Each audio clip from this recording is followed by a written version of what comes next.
Pilipinas, ito ang talinghaga ng panahon. Sinusuri ang klima ng karenasang bayan tungo sa pambansang kaunlaran. Ako si Ashley at narito ang aking ulat. Sa konteksto ng Filipinolohiya, ating tatalakayin ang daloy ng karenasang bayan tungo sa pambansang kaunlaran. Tayo'y magsisimula sa karenasang bayan. Ito ay tumutukoy sa kolektibong karanasan na nag-uugat sa wika, kultura, lipunan at namamamayan nito. Ito ay sinusuri sa pamamagitan ng sistemang pang-edukasyon kung saan ay maayos na proseso, balangkas at dokumentasyon. Mula rito, unti-unti namang nabubuo ang talinong bayan. Ito ay ang talinong bunga ng pagproseso at pag-unawa ng nabanggit na karanasan. Masasawing ito ang humuhubog sa karunungang gagabay. Ang karunungang gagabay ay ating batayan upang punan ang mga pangangailangan ng lipunan. Gamit ang karunungang ito, lumilikha tayo ng solusyon sa mga problema mapa-ekonomikal, politikal o kultural man. Sa huli, kung ating matagumpay na mapupunan ang mga ito ay hahantong sa pambansang kaunlaran. Ngayong alam na natin ang buong daloy, dapat nating isaisip na bago tuluyang magamit ang karenasang bayan, kailangan nito maging talinong bayan. Dito pumapasok ang kahalagahan ng Filipinolohiya, isang disiplina na nakaugat sa makaagham na pagsusuri ng ating sariling batayan ng karunungan.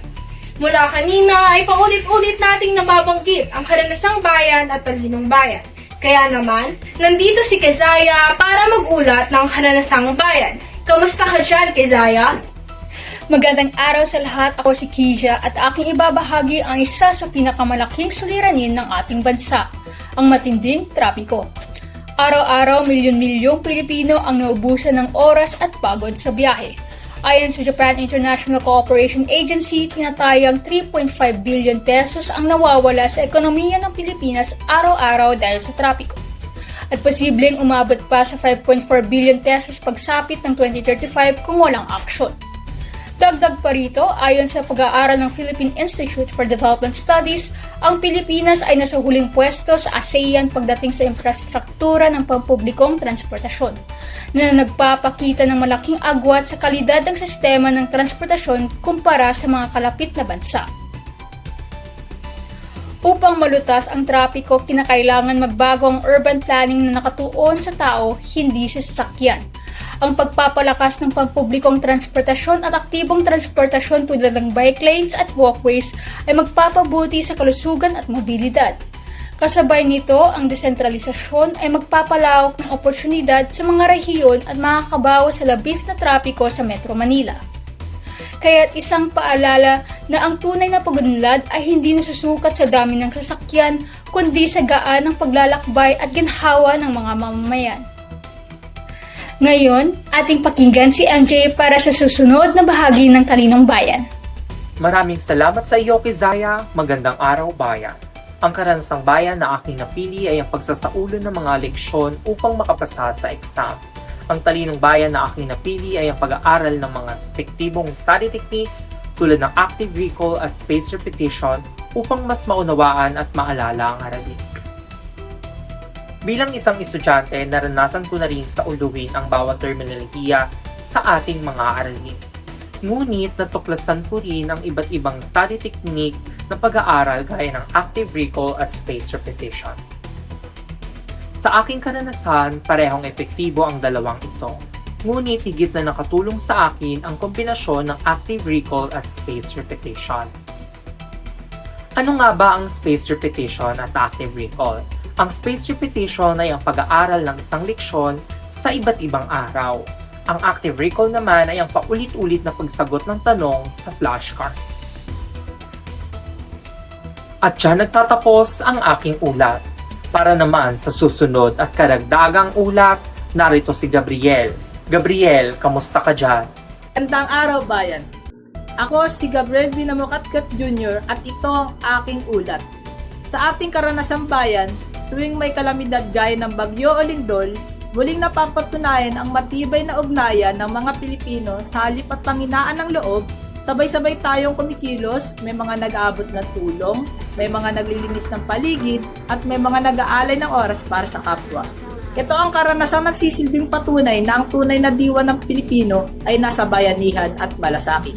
Sa gitna ng unos, nagiging isang pamilya ang bawat komunidad. Walang iwanan, walang pinipili ang simpleng pagtulong, maliit man o malaki, ay magiging sagisag ng pag-asa. Dito natin nakikita ang talinong bayan. Ang talinong nagsisabing ang tunay na lakas ay nasa pagkakaisa. Dito natin nakikita ang karanasang bayan ay hindi lang tungkol sa pagtulong, kundi sa pagmamalasakit at pagkakaisa. At ang talinong bayan naman ay paalala sa ating lahat na sa oras ng panganib, ang tunay na talino ay ang paggamit ng puso at pagkakaisa upang makabangon ang buong bayan. Muli, ito ang Balitang Bayanihan kung saan ang karanasang bayan at talinong bayan ay nagsisilbing gabay sa bawat Pilipino. Magkaisa, magtulungan at sabay-sabay tayong babangon. Diyon na po nagtatapos ang aking ulat. At ipapasa ko na ang aking ulat para kay Niebe. Magandang araw, ako si Nive Bravo at narito ako upang talakayin ang lagay ng ating agrikultura. Bagamat agrikultura ang pundasyon ng ating ekonomiya, patuloy itong nahaharap sa mga hamon tulad ng climate change at kakulangan sa suporta. Umaabot na sa 70,000 piso ang gastos sa produksyon ng palay kada ektarya, ngunit 10 hanggang 12 piso lamang ang farm gate price, kaya napipilitang ibenta ng mga magsasaka ang kanilang ani sa mas mababang halaga dahil sa limitadong pasilidad at transportasyon. Sa gitna ng unos, tumitindig ang talinong bayan, ginagamit ang kaalaman ng komunidad upang makahanap ng solusyon sa suliranin sa agrikultura. Minumungkahi ng PCAFI ang pagpapatupad ng floor price at mas matibay na suporta sa mga kooperatiba upang masiguro ang kita ng mga magsasaka.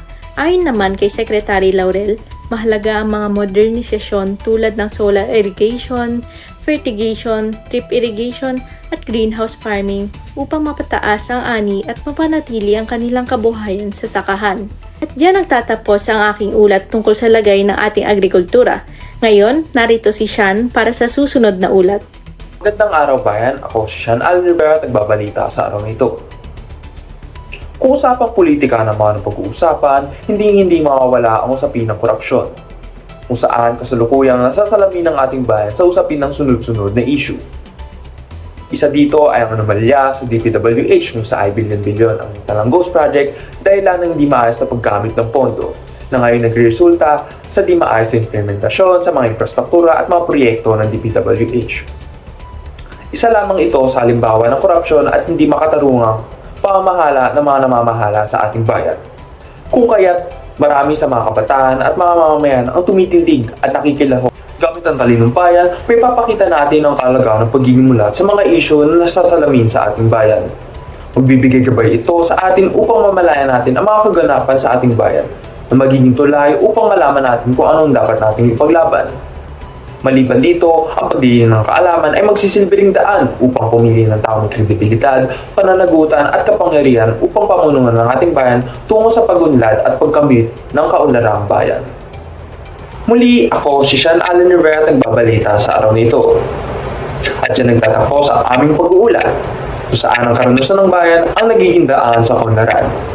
Ito ang talinhagang panahon, paglingon sa karanasan, pag-unlad sa bayan.